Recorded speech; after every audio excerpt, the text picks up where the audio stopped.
میں ہوں عالیہ اور آپ دیکھ رہے ہیں breaking barriers. Thank you so much for watching my show. اپنے آج کے پروگرام میں پاکستان کے یوتھ کا ایک ایسا ریپریزنٹیٹیو، ایک ایسے نمائندے کو آپ کے سامنے پیش کر رہی ہوں کہ جو بہت دو ٹوک بولتے ہیں. کیمبرج یونیورسٹی سے انہوں نے تعلیم حاصل کی، ڈاکٹریٹ کیا، ہسٹورین ہیں، ایکٹیوسٹ ہیں، اور اس کے علاوہ مختلف جگہوں پر as a speaker, as a analyst یہ اپنی کنٹریبیوشن دیتے ہیں. میرے ساتھ آج پروگرام میں شریک ہیں Ammar Ali Jan. Thank you so much Ammar Ali Jan for joining my show. Thank you for inviting me. جس طرح میں نے آپ کو بتایا کہ عمار علی جان کی آواز بہت بلند ہے، وہ حقوق خلق کی تنظیم ہے، اس میں بھی یہ شامل ہیں. ان سے پوچھیں گے کہ ان سب چیزوں کے بارے میں بھی. اور عمار علی جان، مجھے جو میرا آج کا ٹاپک ہے وہ تو ظاہر ہے کہ آپ جانتے ہیں، میں نے آپ کو بتایا تھا کہ میں بات کرنا چاہتی ہوں پاکستان میں جو شدت پسندی ہے. ہم نے دیکھا سیالکوٹ کا جو واقعہ ہوا، پوری دنیا میں اس کے اوپر اب بات کی جا رہی ہے. ہم یہ بات کریں کہ آخر یہ کون ذمہ دار ہے اس کا، ہم یہاں تک کیسے پہنچے، یہ بھی بتائیے گا. اور پھر یہ بھی بتائیے گا کہ یہ بھی سنتے رہے کہ آپ کو جب آپ بولتے ہیں تو بڑی مشکلات کا سامنا کرنا پڑتا ہے. بہت بہت شکریہ. دیکھیے، مشکلات کا سامنا کرنا پڑے نہ کرنا پڑے، ہم بولتے رہتے ہیں، آپ بھی بولتی رہتی ہیں، اور معاشرے کے اندر ایسے لوگ ہمیشہ موجود رہنے چاہیے جو مشکل سوال اٹھائیں، جو وہ بات کریں جو لوگوں کے ذہنوں میں ہیں، لوگوں کے دلوں میں ہیں، لیکن وہ ان کو زبان تک لاتے ہوئے ڈرتے ہیں. اس کے بغیر معاشرے چل نہیں سکتے. ہماری بدقسمتی ہے کہ یہاں پہ سوال اٹھانے والے کو ہی اٹھا لیا جاتا ہے، لیکن ہمیں بھی تھوڑا سا میرا خیال ڈٹ جانا چاہیے. وقت آ گیا ہے. اس سے برا اور کیا ہو سکتا ہے جو سے پاکستان کے اندر ہو رہا ہے. جو ابھی آپ واقعے کو بیان کر رہی ہیں، سیالکوٹ والا، پورا ملک شرمندہ ہو چکا ہے. آپ دیکھیں کہ اس وقت جس سے بھی بات کرو، یہ ہم کہتے تھے کتنا فخر تھا جی، قلعہ ہے اسلام کا پاکستان، اور فورٹ آف اسلام ہم بنا رہے ہیں، پوری مسلم دنیا کا مرکز ہے ہمارا ملک. آج ساری دنیا میں جو علماء ہیں، جو مسلم کمیونٹی کے لیڈرز ہیں، جو مسلم گورنمنٹ ہیڈ آف گورنمنٹس ہیں، وہ سارے کہہ رہے ہیں کہ بھائی جو بھی یہ اسلام ہے پاکستان میں، ہمیں اس سے دور رکھیں، ہمارا اس سے کوئی لینا دینا نہیں ہے. یہ اسلام حقیقی اسلام نہیں ہے ہمارا، یہ کوئی پاکستان میں انوکھا اسلام ہے. یعنی جو قلعہ تھا اسلام کا، وہ تو اس وقت باعث شرمندگی بن چکا ہے پوری مسلم دنیا کے لیے. اور آپ یہ دیکھیں کہ ہمارے بارے میں یہ بھی کہا جاتا تھا کہ ہم بہت زیادہ مہمان نواز لوگ ہیں. ایک یہاں پہ مہمان آیا ہوا ہے، یہاں پہ محنت کر رہا ہے، ہمارے ایک بڑے امپورٹنٹ سیکٹر میں محنت کر رہا ہے، اس کو بہتر کر رہا ہے. اور مطلب مارنا تو ایک بات ہوتی ہے، لیکن اس طرح سے ہجوم کا مارنا، پھر اس کو جلا دینا، اور اس کے بعد آپ ان دو نوجوانوں کا انٹرویو دیکھیں تو وہ اتنا پرسکون طریقے سے بات کر رہے ہیں جیسے انہوں نے کوئی بہت بڑا کارنامہ انجام دیا ہو. اور میں سمجھتا ہوں کہ یہ کافی نہیں ہے کہ آپ نے 900 لوگوں کے اوپر ایف آئی آر کر دی. وہ غریب لڑکے ہیں، ان کو تو اب یہ تن دیں گے، ان کو تو پکڑ لیں گے، وہ تو کوئی مسئلہ نہیں. اصل مسئلہ ہے کہ وہ کون لوگ ہیں جو بار بار مذہب کو استعمال کرتے ہیں، یہ استعمال کرتے ہیں کبھی حکومتوں کو گرانے کے لیے، کبھی باہر سے ڈالر لینے کے لیے، کبھی یہاں پہ جو آمریت ہے اس کو مضبوط کرنے کے لیے، اس کے لیے مذہب کو استعمال کرتے ہیں، اور اس میں غریب کے بچے کو استعمال کرتے ہیں. اور کل کو جب کسی اور ایشو پہ ڈالر آنا شروع ہو جاتے ہیں، جب سیاسی مقصد بدل جاتا ہے، جب آپ کا جو سازش ہے اس کا جو محور ہے وہ بدل جاتا ہے، نشانہ بدل جاتا ہے، تو پھر انہی بچوں کو آپ دہشت گرد کہہ کے، انہی بچوں کو آپ ملک دشمن کہہ کے ان پہ مارتے ہیں. تو بات یہ ہے کہ یہ کب تک ہوتا رہے گا؟ ہم نے طالبان کی طرف بھی یہی دیکھا. آپ نے ڈالروں کے لیے جہاد کیا، جب جہاد کے خلاف ڈالر آنے لگے تو آپ اینٹی جہادی ہو گئے. اب اتنی کنفیوژن ہے کہ سمجھ نہیں آتی کہ طالبان ہمارے ہیں یا ہمارے خلاف ہیں. وہ جو اے پی ایس میں ہوا تھا وہ اپنوں نے کیا تھا یا دشمنوں نے کیا تھا؟ اسامہ بن لادن جو ہیں دہشت گرد ہیں یا شہید ہیں؟ دونوں طرف ہمیں پیسہ کیونکہ ملا ہوا ہے، دونوں طرف ہم نے کھیل کھیلا ہے. اور یہی معاملہ آپ کو ٹی ایل پی والے معاملے پہ نظر آئے گا. آپ یہ دیکھیں کہ ایک تحریک کو جس کے ساری کوئی بھی آپ کو بتا سکتا تھا نا 2013 14 15 میں کہ یہ معاملہ رکے گا نہیں، سلمان تحصیل پہ نہیں رکے گا، یہ تو کوئی بھی کل کسی کے ساتھ کر سکتا ہے، جرنیلوں کے ساتھ بھی ہو سکتا ہے، بیوروکریٹ کے ساتھ ہو سکتا ہے، سیاستدانوں کے ساتھ ہو سکتا ہے. ہمیں ایک دوسرے سے اختلاف کرنا چاہیے، لڑائی بھی لڑنی چاہیے، لیکن رولز آف دا گیم کوئی ہونے چاہیے. فٹ بال کھیلنا ہے تو رولز آف دا گیم بنائیں.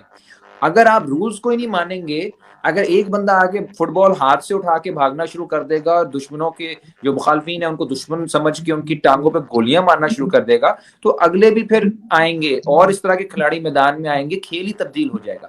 انہوں نے رولز آف دا گیم تباہ کیے۔ انہوں نے جو ممتاز قادری والے مسئلے کے بعد جس طرح سے اس تحریک کو سپیس دیا اور جس طرح سے فیض آباد کے اندر استعمال کیا گیا، وہ آج تک کسی کو صحیح طرح پتہ نہیں ہے کہ فیض آباد دھرنے میں ڈیمانڈ کیا تھی، اتنا بڑی کیا چیز ہو گئی تھی کہ آپ نے وہاں پہ اتنے دن کے لیے بند کر دیا، جبکہ ساری کہہ رہے تھے کہ یار ٹھیک ہے ہم مذاکرات کے لیے تیار ہیں، پیچھے ہٹنے کے لیے تیار ہیں۔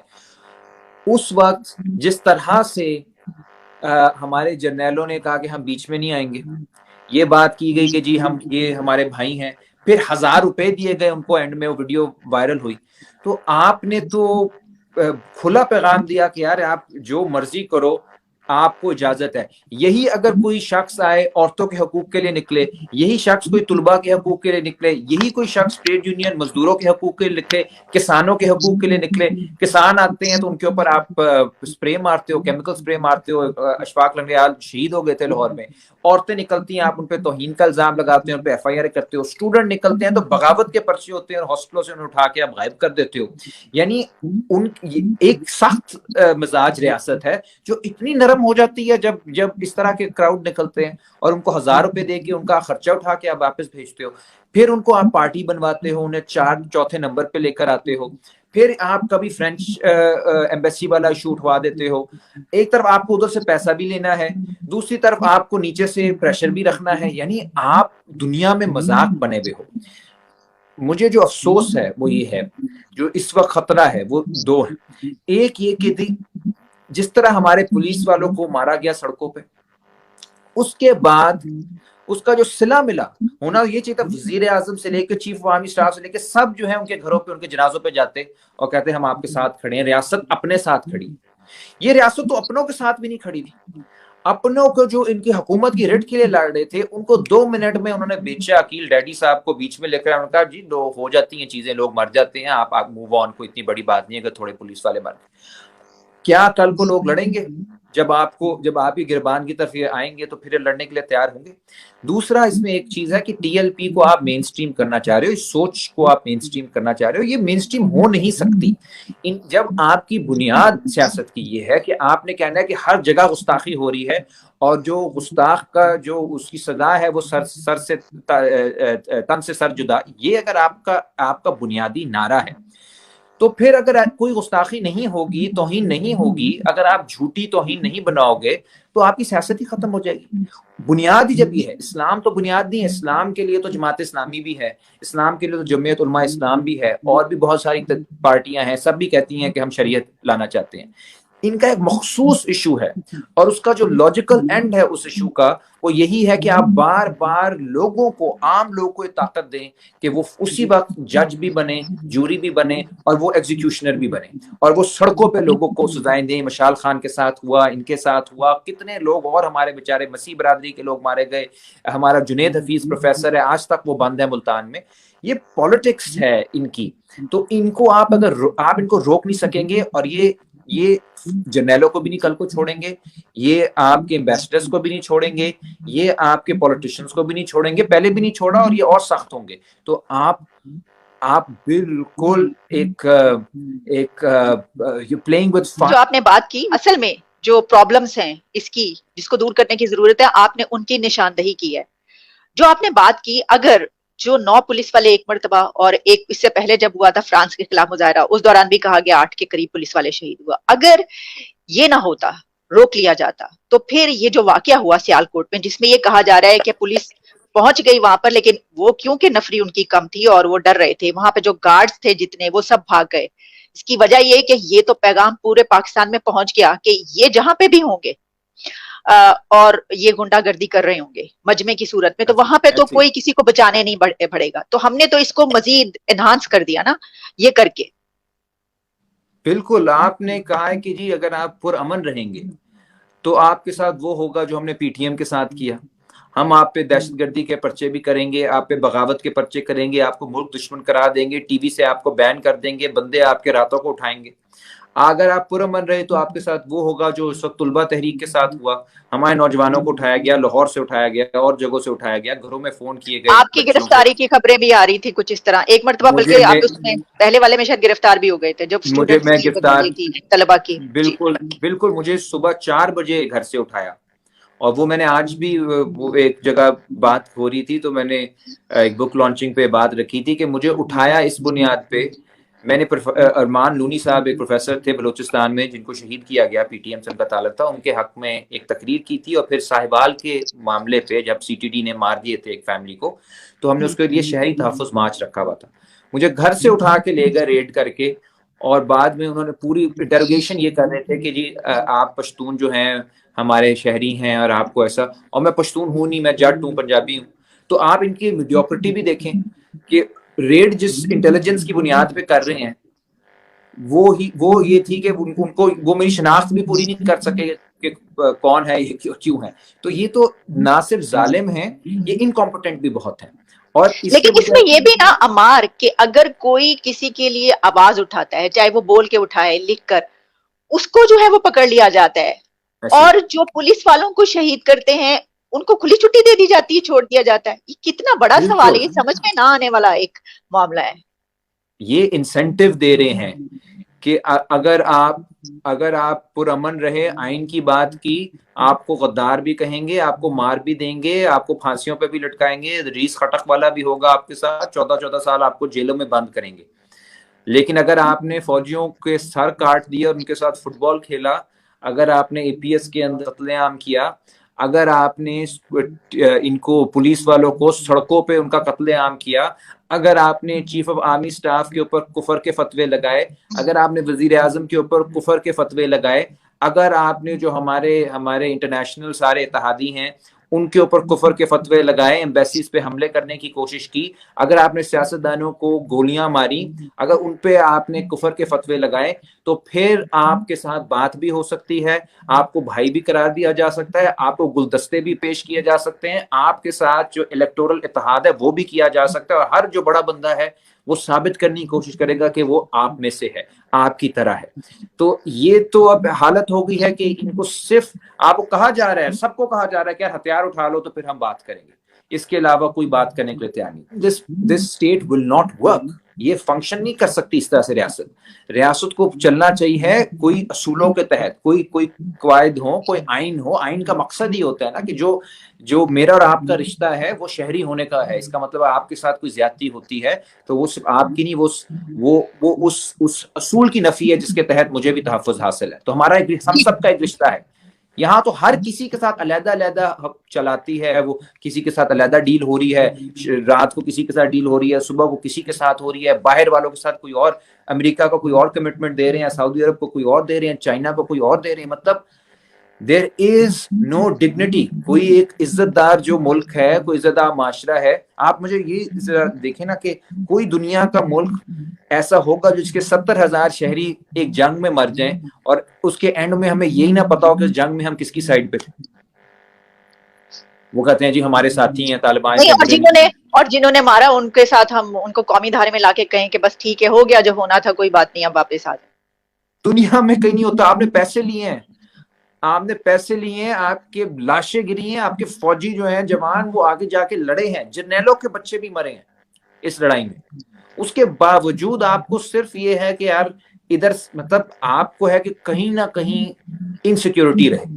یہ سیکیورٹی اسٹیٹ تو ہے نہیں، یہ تو انسیکیورٹی اسٹیٹ ہے. کیونکہ اس کا سارا جو پیسہ ہے، ساری سیاست ہے، سارا نظریہ ہے، اس کی بنیاد انسیکیورٹی ہے.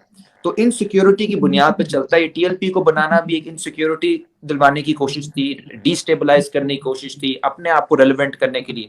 آج جو وہ انسیکیورٹی ہے وہ معاشرے کے اندر پھیل چکی ہے. ہر کسی سے خوفزدہ ہے کہ جی یہ کسی سے پاکستان کو خطرہ ہے، کسی سے اسلام کو خطرہ ہے، کسی سے گستاخی کا ڈر ہے، کسی سے کوئی اور ڈر ہے. یعنی آپ نے اور ایک اصل میں جن سے خطرہ ہے اصل میں جو ہاں برباد کر رہے ہیں. بالکل اچھا، ہم نے بالکل یہ دیکھا عمار، ہم نے یہ دیکھا کہ یہ جب ان کو پکڑا گیا کوئی 120 سے زیادہ لوگ جو ہیں وہ گرفتار ہو چکے ہیں. ایک تو یہ کہ مجھے یہ معلوم ہے کہ ان کے ساتھ کیا ہوگا، کچھ 2-3 سال یہ گزاریں گے، باقی جتنی سزائیں معاف کر دی جائے گی، جو بھی ہوگا وہ نکل آئیں گے، اور وہ بھی 1-2 شاید، اور وہ بھی آپ دیکھیے گا پورا شہر کھڑا ہو جائے گا، پورا ملک کی جو 80% آبادی اس قسم کے مائنڈ سیٹ کی وہ سب کھڑی ہو جائے گی کہ یہ تو ہیرو ہیں، کیسے کر رہے ہیں آپ یہ. اچھا، دوسری ایک اور بات دیکھیں، ہم جب اس کو کنڈیم کر رہے ہیں تو ہم دیکھ رہے ہیں کہ حکومتی سطح پر کنڈیم کس کو کیا جا رہا ہے، کس کو، کہ جی یہ لوگ ہیں، یہ تو ان کی ذہنیت ایسی تھی، یہ ایک ایسے لوگ ہیں کہ جو جن کا مائنڈ سیٹ یہ، اور جنہوں نے یہ کرنے کی کوشش کی ان سب کو. لیکن وہاں پر وہ کھڑے ہو کے جس کے نعرے لگا رہے ہیں لبیک لبیک، ان کو کیوں نہیں کہا جا رہا کہ یہ سکھاتے ہیں آپ نوجوانوں کو، وہاں پر آپ نے یہ تربیت کی ہے کہ یہ تو آپ کے نعرے لگا رہے ہیں، اس کو کیوں نہیں کنڈیم کیا جا رہا اس چیز کو؟ بالکل. اب دیکھیں نا، میں کہوں کہ میرے نظریے کو آپ مانیں، اور میرے نظریے سے جو تھوڑا بہت بھی فرق ہے اس کی سزا یہ ہے کہ اسے ادھر ہی مار دو، اور جو مارے گا وہ ہمارا ہیرو ہوگا، اور وہ اس دنیا میں بھی سرخرو ہے، آخرت پہ بھی سرخرو ہے. میں اس پوری آئیڈیالوجی کو لے کے چلوں اور میرا پھر نام لے کے کوئی کسی کو پھڑکا دے اور بعد میں کہوں کہ یار میرا تو اس کا کوئی تعلق نہیں تھا، میری تنظیم کا ممبر نہیں تھا. اور بھائی سوچ جو آپ کی تنظیم لا رہی ہے اس کی بنیاد ہی یہ کچھ ہے. آپ کا نعرہ لگا کر وہ مار رہے ہیں، اور اس کے بعد انہوں نے جو انٹرویوز دیے ہیں وہ آپ کے نعرے لگا رہے ہیں. تو حکومت کو چاہیے نا کہ جس جماعت کے نعرے لگ رہے ہیں اس کو بھی تو دیکھے، اس کو بھی پکڑے کہ یہ کیا ہے، تمہارے لوگ ہیں. اب آپ دیکھیں ممتاز قادری کو تو یہ مانتے ہیں نا، اس کو تو وہ ان کا ہیرو ہے. اب آپ مجھے بتائیں، آپ کو شاید یاد ہو جب یہ واقعہ ہوا تھا سلمان تاثیر والا، تو رسپانس 50-50 تھا. ایسے نہیں تھا کہ سب ایک طرف تھے. جو ہماری پارٹیز تھیں، یا یہ پیپلز پارٹی پہ بھی سوالیہ نشان ہے، یہ نون لیگ پہ بھی ہیں، یہ اندر سے سارے کے سارے کہتے ہیں سب. آپ میں پرائیویٹلی بھی جن سے بھی ملا ہوں نا، یہ MNA سینیٹر، ایک بھی ایسا نہیں ہے جو کھل کے یہ بات نہ کرے، یعنی اس میں پرائیویٹ سیٹنگ میں، کہ یار یہ سب ڈرامہ ہے. پاکستان میں کوئی ایسی گستاخی ہوتی نہیں ہے، پاکستان میں کوئی خطرہ نہیں ہے اسلام کو. الحمدللہ ہمارے سارے جو فیملی ممبر، ہر کوئی جو ہے، آپ کو ہے کہاں پہ آپ سنتے ہو کہ کوئی بکرا ہو، کوئی بات کوئی نہیں ہم سکتا بھائی. نے ایسی کوئی بات نہیں سنی. اور اگر کوئی ایسا کرتا ہے بات تو اس کا تو دماغی توازن خراب ہے نا، اس کو تو پھر کوئی آپ اور وہ ٹریٹ کرو. بہرحال، لیکن اس کو نمبر 1 جو ایشو بنایا ہے اس کی ایک بہت بڑی وجہ ہے کہ ہماری سیاسی پارٹیوں نے غداری کی ہے اور وہ انہوں نے سٹینڈ نہیں لیا. سلمان تاثیر کے فوت ہونے کے فوراً بعد آپ دیکھیں وہ قتل کیے گئے، بہت سارا میڈیا ان کو سپورٹ کر رہا تھا، بہت ساری تنظیمیں سپورٹ کر رہے تھے. پاکستان کی سب سے بڑی پارٹی کے وہ پنجاب کے نمائندے تھے اور لوگ لڑنے کے لیے تیار تھے. پیپلز پارٹی والے جو ان کی جو کیڈر تھا وہ تیار تھا. جو لیڈرشپ تھی اس نے اگلے دن ہی سارے جو سلمان تاثیر کے پوسٹر تھے مال روڈ سے اتروائے. پھر جو نئے آئے کھوسا صاحب، وہ سیدھا منصورہ گئے، جا کے انہوں نے پرومس کیا منور حسن صاحب کو، جماعت اسلامی کے تھے، کہ ہم بلاسفی لاء کو ہاتھ نہیں لگائیں گے. یہی نون لیگ والوں نے کیا، وہ بھی سارے آگے سبز پگڑیاں پہن کے. یہی چیز پھر لیکن جو فیصلہ تھا نون لیگ کے دور میں ہی ہوا تھا، وہ بہت بڑا فیصلہ تھا، بڑا مشکل تھا حکومت کے لیے دینا. کیونکہ نہ صرف یہ کہ آپ تو جانتے ہیں کہ کتنا بڑا طبقہ جو ہے وہ ایسا ہے، اس کے باوجود وہ فیصلہ دیا گیا. میں اس کو بڑا وہ کرتی ہوں کہ بڑی بات ہے. ورنہ مجھے امید نہیں تھی اس بات کی کہ کوئی سیاسی پارٹی جب حکومت میں ہوگی تو وہ اس طرح کا ان کے خلاف کوئی فیصلہ دے سکتی ہے. بالکل. دیکھیں ہمارا جو اسٹیٹ سٹرکچر کے اندر وہ اتنا زیادہ، کیونکہ انلیگل چیز تھی جو کی تھی اس نے، اس کے اندر اگر نہ ہوتا تو ہمارا تو انٹرنیشنل بھی سارا ایک معاملہ ہے جو کہ خراب ہو جانا تھا. یہ آسیہ بی بی کیا ہو رہا ہے ابھی بھی تو آپ دیکھ لیں، دیکھیں ایسے ہی ہے. ابھی جو آسیہ بی بی کو بھی چھوڑا عمران خان کے دور میں، وہ بھی ایک انٹرنیشنل پریشر اتنا بڑھ گیا تھا کہ اس کو آپ اب برداشت نہیں کر سکتے. کیونکہ بنیادی طور پہ تو آپ کرائے کی ریاست ہو، آپ کو پیسہ تو باہر سے آتا ہے، حب الوطنی وغیرہ تو ایسی ایک ڈرامہ ہے. لیکن میں سمجھتا ہوں آج بھی اگر اس پہ کوئی سٹینڈ لے کہ یار ہم پاگل پن کی طرف جا رہے ہیں. اب دیکھیں نا، مشال خان کے ٹائم پہ بھی آپ نے دیکھا تھا پورے ملک کے اندر لوگوں نے کنڈیم کیا تھا، پورے ملک کے اندر نوجوانوں نے ریلیاں بھی نکالی تھی، کسی کی ضرورت نہیں تھی سپورٹ کرنے کی، لیکن کسی نے کوئی بڑا جلسہ اس ایشو پہ نہیں کیا.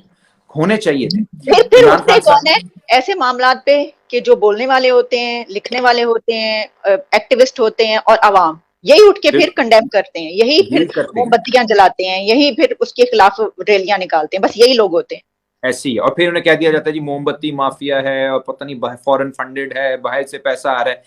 پیسہ باہر سے اگر آتا ہے پاکستان میں تو وہ سب سے زیادہ اس ریاست کو ملتا ہے. اب باہر سے فنڈنگ دیکھیں نا، آپ اس ریاست کے منہ سے اچھی نہیں لگتی یہ بات کہ آپ فورن فنڈڈ ہو، یہ فورن فنڈڈ ہے.